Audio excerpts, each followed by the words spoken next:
Graça e paz a todos quantos nos ouvem. Estamos apresentando Chamada aos Dispersos, vídeo 013. Tema: as congregações ou comunidades cristãs dependem de um porta-voz com chamado autêntico. Um porta-voz transmite a voz de um superior, para tanto deve estar em contato constante com o mesmo e ao par de tudo para transmitir com fidelidade os recados. Logo, por analogia, colocamos que um líder espiritual precisa ter um chamado autêntico, ser iluminado e apto para ministrar o que recebe da parte da autoridade que representa, e nada dizer a seu bel prazer. Muito do que um ministro deve transmitir consta no livro sagrado, todavia uma boa parte está com mensagem cifrada e deve ser decifrada fielmente, e nunca com o doentio achismo conveniente, pois a Bíblia se expressa em vários sentidos, a saber, espiritual, psicológico, simbólico, alegórico, literal e talvez representativo também. Essas coisas abrem um leque imenso com as derivações das matizes das muitas cores, uma vez que a palavra é multiforme. Portanto, no mesmo texto pode-se anunciar coisas diferentes.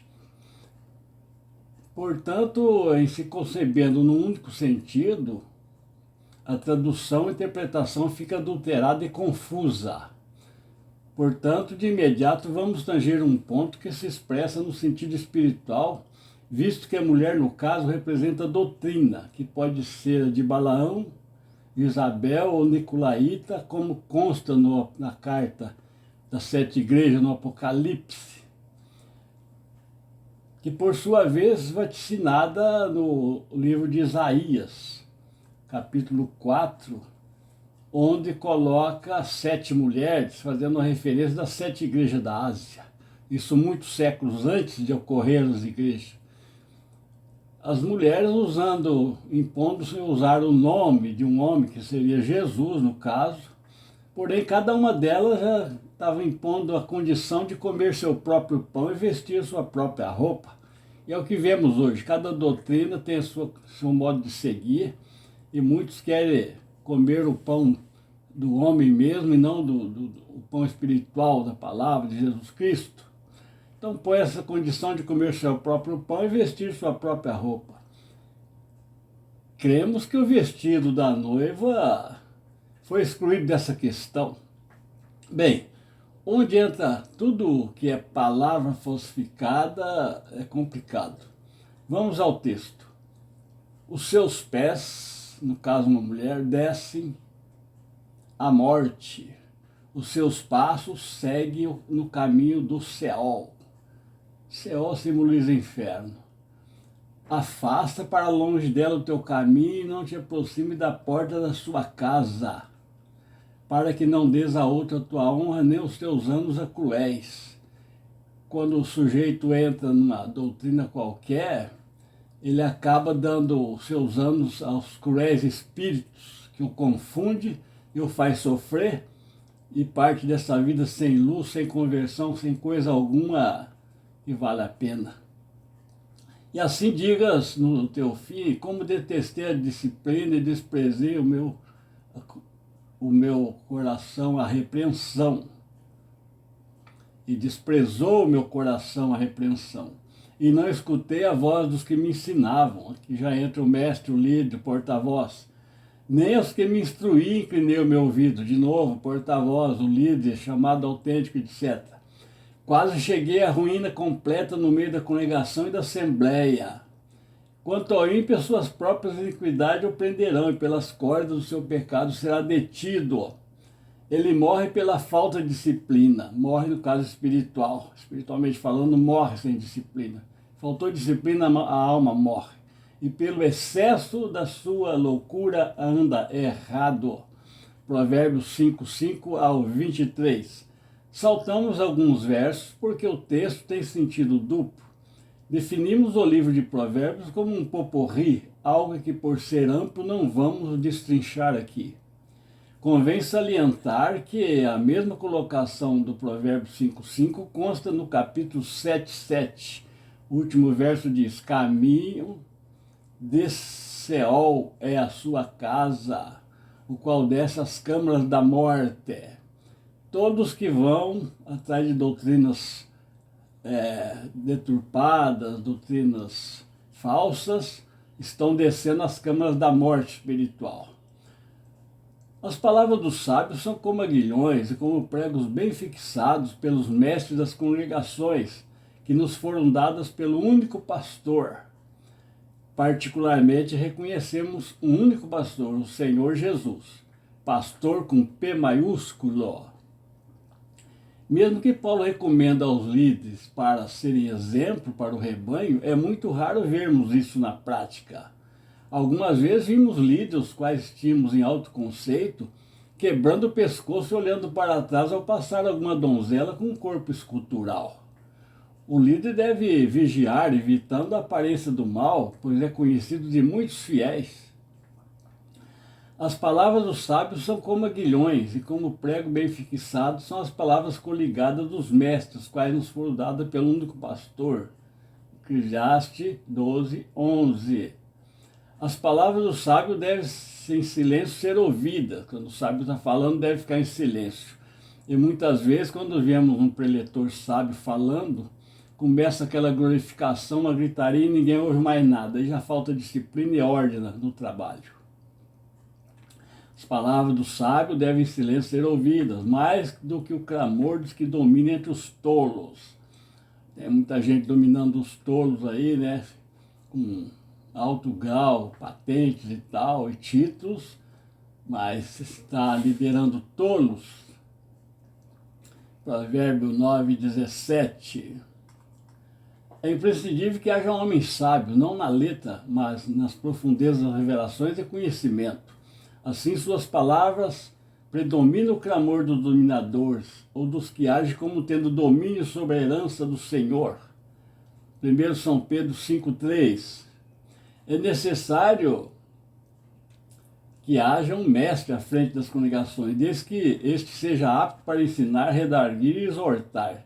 Não alguém cheio de si, pedante, narcisista, amante dos holofotes ou de si mesmo, ou com torpe ganância, julgando que a piedade seja caso de ganho.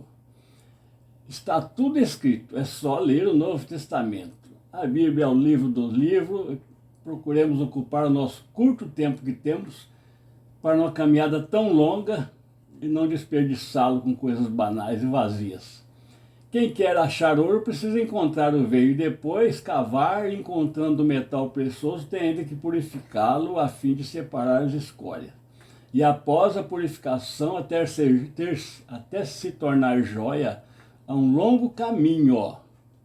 Cabe aqui uma parábola. Alguém se dirigiu ao balcão do céu quando um anjo o atendeu. Este pediu muitas coisas virtuosas e de valor.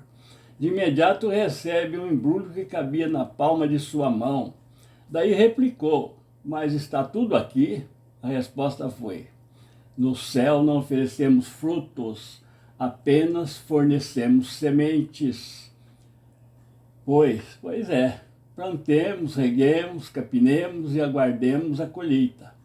Não se surpreenda se colher pouco, pois há mais ervas daninhas, as quais devem ser capinadas nos dias de sol pleno, pois em capinando com chuva, estas apenas são mudadas de lugar.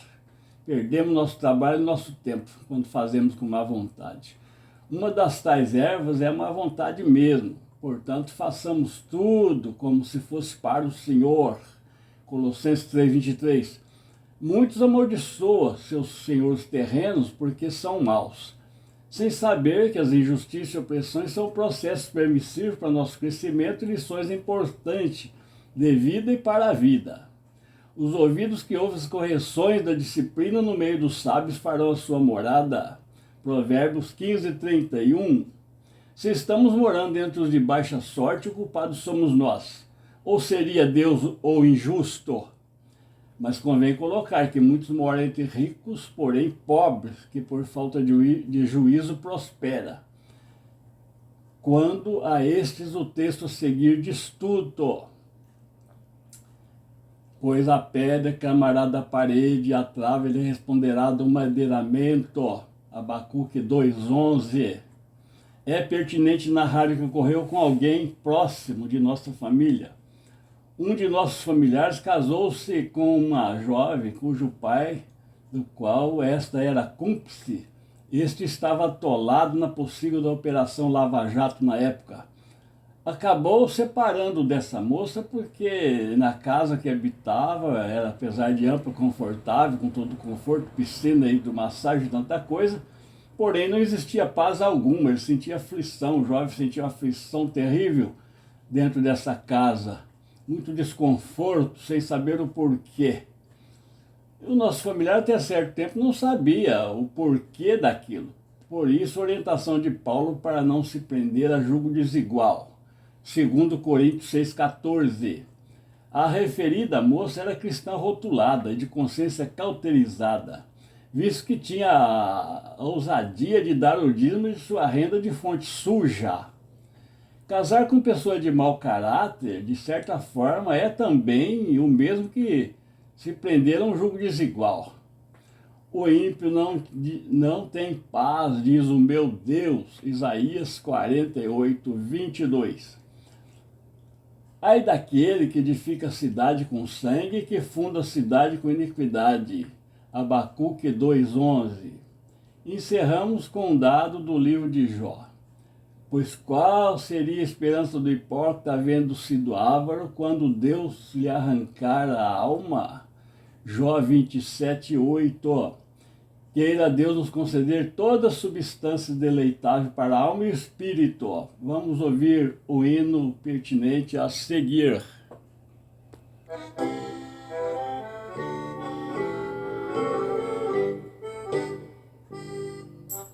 Ó Senhor, Tu me conheces, Tu conheces meu viver e também meu pensamento, não Te posso esconder. Onde quer que eu esteja, Teu Espírito está, Tua mão em toda parte sempre me alcançará.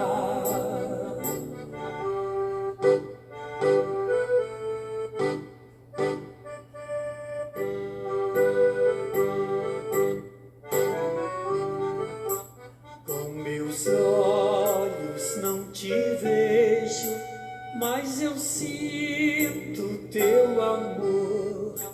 Tu me cercas de contínuo, ó eterno Criador. Nem as trevas me ocultam dos sublimes olhos Teus, pois a noite é como o dia para Ti, ó grande Deus.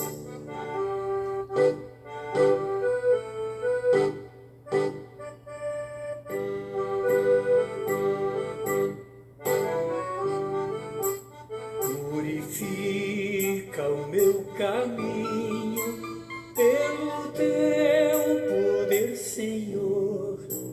Eu desejo ser sincero e andar em Teu amor. Onde quer que eu esteja,